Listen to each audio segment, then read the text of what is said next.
Hello traders, today we will talk about Fibonacci in the role of support and resistance. When we define support and resistance with Fibonacci, for example, we'll take this currency pair, stretch Fibonacci from the top to the bottom, and mark the most important Fibonacci retracement, which is 0.618. This line represents a resistance line from which we can expect some price reaction.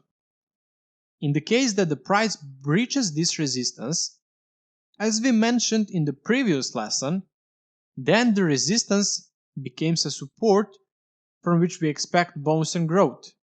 But this is not the case with Fibonacci.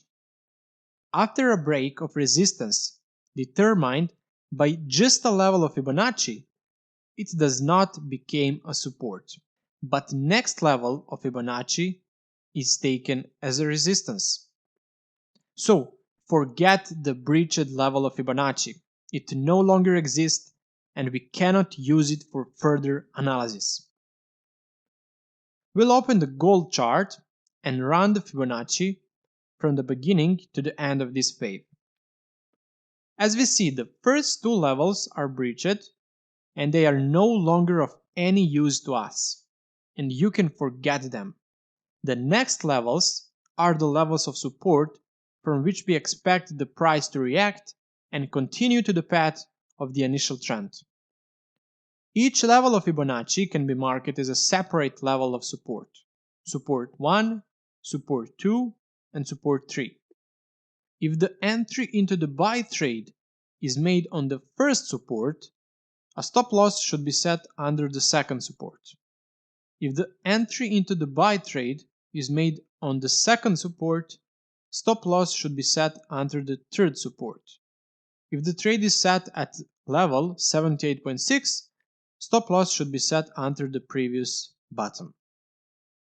Okay, the next example. The currency pair New Zealand US dollar. On the chart we see a downtrend. We will use this whole wave and start the Fibonacci from the top to the bottom. Pay attention on the level 38.2. It was resistance. Now it's broken. So what do you mean? Is this level now support for us? Should we go into buy if price sells to that level? Absolutely not. Forget about that level. It does not have any meaning for us, as the levels 23.6 and 50, because they are also broken. The first level that has some significance for us is level 61.8. This is the first level of resistance from which we expect reaction. If the price breaches this level, we'll also ignore it and pay attention to the next level. If we open the sell trade at 61.8 level, stop loss should be set above 78.6. If we open the sell trade at the 78.6 level, we should set the stop loss above previous stop. Now, you should never open a trade at each of these levels. For example, if you open a sell trade on the first level of support and the price jumps and closes your position with a loss, never make the entry immediately on the next level into a sell. So if you lose again, open the trade on the next and so on. This is absolutely wrong. To open a trading position, one level is always used, or a zone around that level, which we choose at the potentially best level where the retrace could be stopped and after which the price could start in the direction of the initial trend.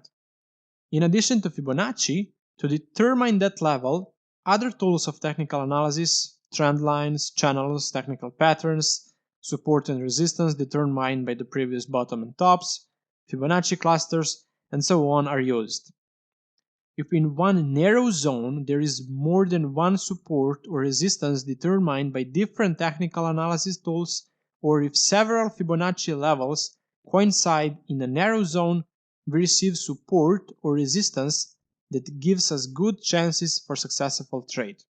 What's it all about you will see in the next part of the course. We will be doing a little more advanced analysis with Fibonacci, We'll combine the Fibonacci levels with other technical analysis tools and explain Fibonacci clusters. Okay, that's it.